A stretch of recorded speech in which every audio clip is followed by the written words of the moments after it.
Hello बच्चों, नमस्कार। मैं अभिषेक चौहान, आपका जीसीपी साइंस क्लास में स्वागत है।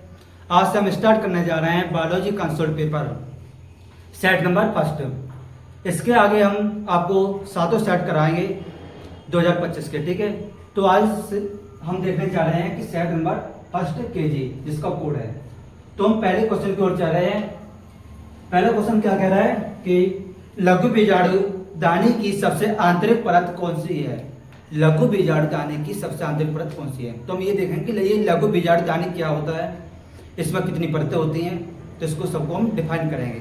तो इसका हम पहला आंसर देख ले रहे हैं कि लघु बीजाणु दानी की सबसे आंतरिक परत कौन सी होती है। इसमें 4 ऑप्शन दिए गए हैं। पहला बाह्य त्वचा, बी अंतःस्थिशियम, सी मध्य स्तर और डी टैपेटम। तो हम देखो पर इसका आंसर मैं आपको बता दे रहा हूं।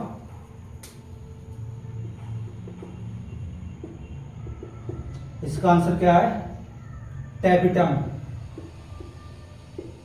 टैपेटम ये लघु बीजाणुदानी की सबसे आंतरिक परत है। अब देखो ये लघु बीजाणुदानी की कितनी परत होती है, पहले ये देखो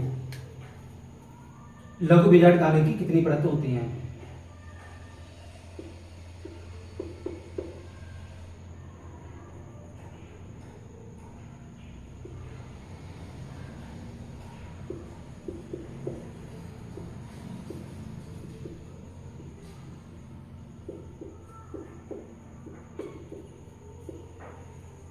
लघु बीजाणुदानी की कितनी परत होती है, तो 4 परत होती है। ओके, पहला बाह्य त्वचा,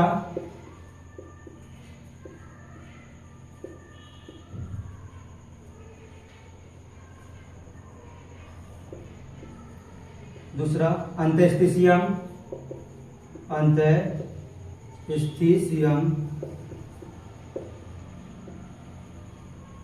तीसरा मध्य स्तर, मध्य स्तर और चौथा टैपेटम। इसकी कितनी लेयर होती है, 4 लेयर होती हैं। तो हम इसके अब कार देखेंगे। जो बाहरी लेयर होती है ये कहां पाई जाती है, ये सबसे भारी परत है, बाहरी परत है। इसका कार्य क्या है, बाह्य त्वचा, इसका कार्य क्या है, ये सुरक्षा प्रदान करता है। क्या करता है, सुरक्षा प्रदान। तो बाह्य त्वचा का कार्य क्या है, ये सुरक्षा प्रदान करता है किसको, लघु बीजाणु को, ठीक है, या परागकण को बोल सकते हैं। ये क्या करता है, सुरक्षा प्रदान करता है।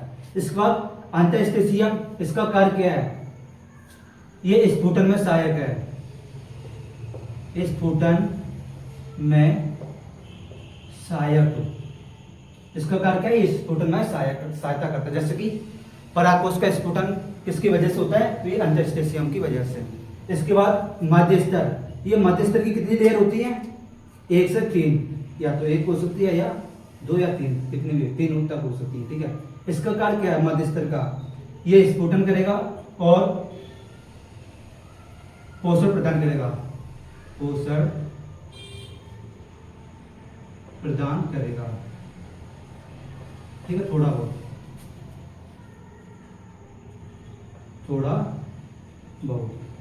ये पोषण करेगा, थोड़ा बहुत क्या करेगा, ये स्फुटन में सहायता करेगा। इसके बाद टैपेटम, ये टैपेटम कैसी है, ये सबसे आंतरिक लेयर है, सबसे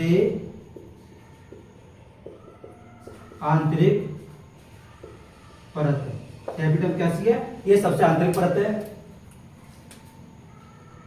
और ये कैसी होती है, ये बहुकेंद्रकीय होती है, बहुकेंद्रकीय। कैसी होती है, बहुकेंद्रकीय होती है संरचना। इसका मुख्य कार्य क्या है, टैपेटम का मुख्य कार्य क्या है, तो ये पोषण प्रदान करता है, पोषण प्रदान करना। तो टैपेटम का मुख्य कार्य पूछा जाएगा तो क्या लिखोगे, पोषण प्रदान करना।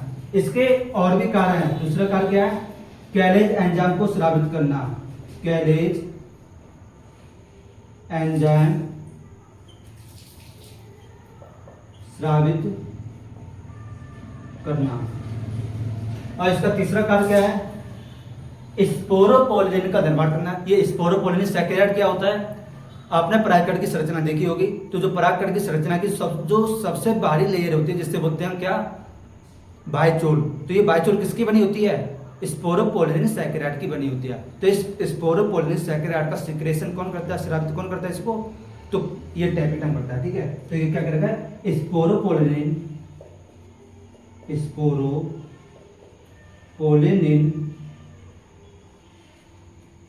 सैकेराइड का निर्माण करना।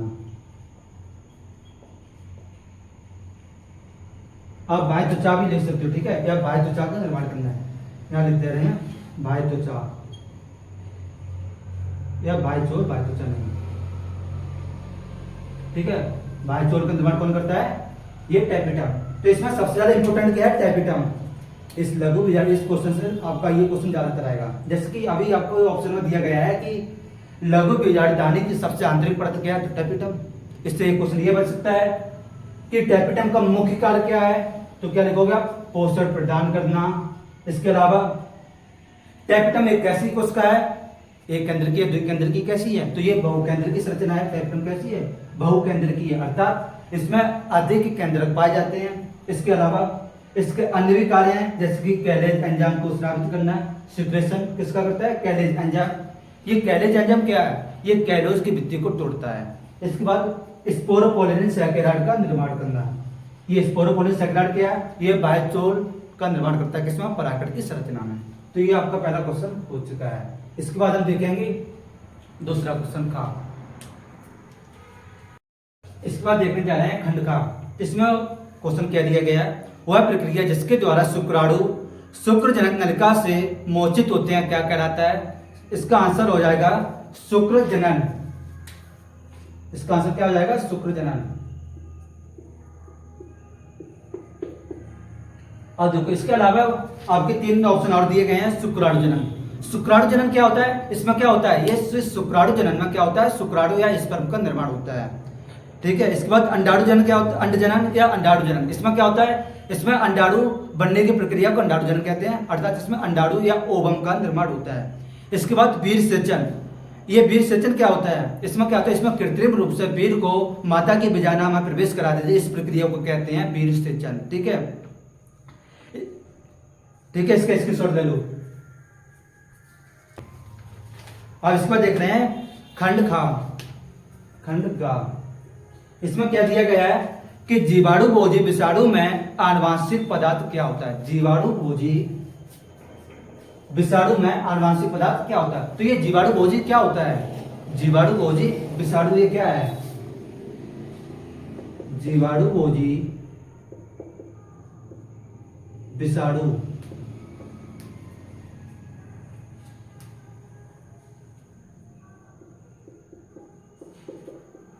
इसको इंग्लिश में क्या बोलते हैं, बैक्टीरियोफेज।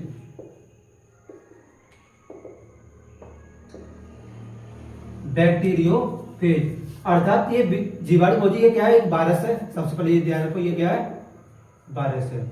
जो जीवाणु भोजी विषाणु है, ये क्या है, वायरस है। और ये क्या करता है, ये बैक्टीरिया का भोजन प्राप्ति ये किसे करता है, बैक्टीरिया करता है। ये बैक्टीरिया को संक्रमित करता है, कौन, ये वायरस है। जो जीवाणु भोजी वायरस है, ये क्या करता है, बैक्टीरिया को संक्रमित करता है, याद रखना, बैक्टीरिया को संक्रमित करता है।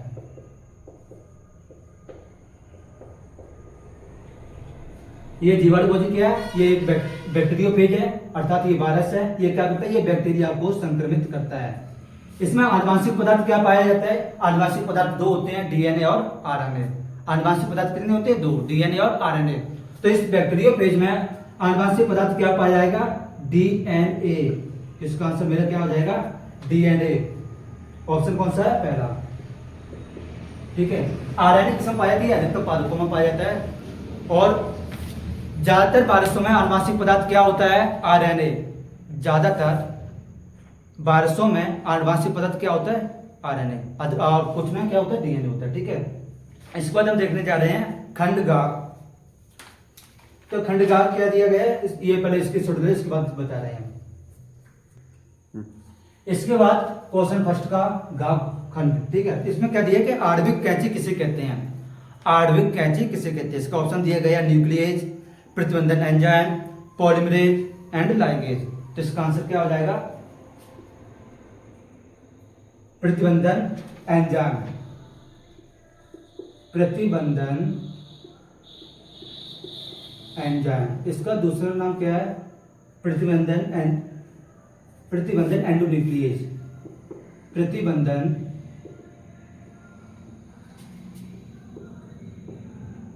एंडोन्यूक्लिएज।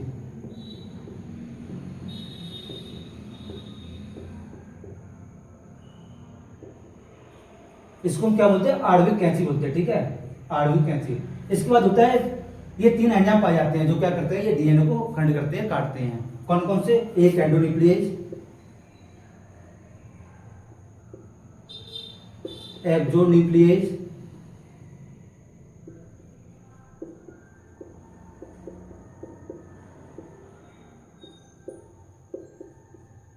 एंडोन्यूक्लिएज और प्रतिबंधन एंडोन्यूक्लिएज, प्रतिबंधन एंडोन्यूक्लिएज।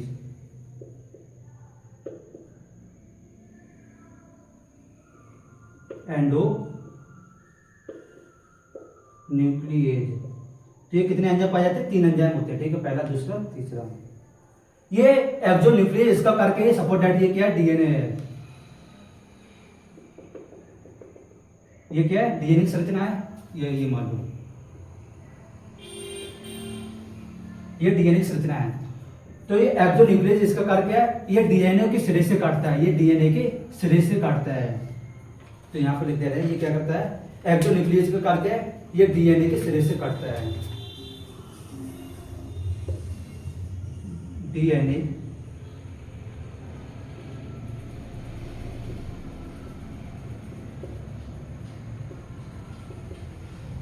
काटता है। ठीक है, ये एक्सोन्यूक्लिएज।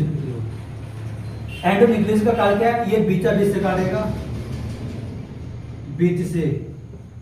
एंडोन्यूक्लिएज क्या करते हैं? ये डीएनए को बिल्कुल बीटा बीच से काटेगा, एंडोन्यूक्लिएज। और प्रतिबंधन एंडोन्यूक्लिएज, या जिसको हम क्या बोलते हैं? आणविक कैंची। क्या बोलते हैं? आणविक कैंची। ये क्या करता है? ये डीएनए के एक विशिष्ट खंड से काटेगा। सपोर्टेड इतना खंड काटना है, इतना खंड। तो ये कौन काटेगा? ये प्रतिबंधन एंडोन्यूक्लिएज काटेगा। ठीक है, तो ये क्या करेगा? विशिष्ट खंड से काटेगा, विशिष्ट खंड से क्या करेगा? कट करेगा। तो ये तीनों एंजाइम के कार्य क्या हैं? एक्सोन्यूक्लिएज, ये डीएनए के सिरे से काटेगा। इसके बाद एंडोन्यूक्लिएज, ये डीएनए को बीचा बीच से काटेगा। और प्रतिबंधन एंडोन्यूक्लिएज या प्रतिबंधन एंजाइम, इसको आणविक कैंची भी बोलती है, क्या करेगा? ये डीएनए के विशिष्ट खंड से काटता है। तो ये आपका पहला क्वेश्चन कंप्लीट हो चुका है। इसके बाद खंड का क्वेश्चन नंबर दूसरा हम कल से स्टार्ट करेंगे। आज के बाद दूसरे लेक्चर में आपको हम दूसरा क्वेश्चन और तीसरा क्वेश्चन कंप्लीट कराएंगे। आज को अगर हमने आपको ये दिखाया है कि आपको किस प्रकार पढ़ाया जाएगा और एक एक क्वेश्चन को सही से डिफाइन किया जाएगा, जिससे आगे आने वाले क्वेश्चन आराम से हो सकें। और आप ये 7 सेट लगाने के बाद आराम से 70 में 65 नंबर आराम से ला सकते हैं। तो हम देख रहे हैं अगले लेक्चर में।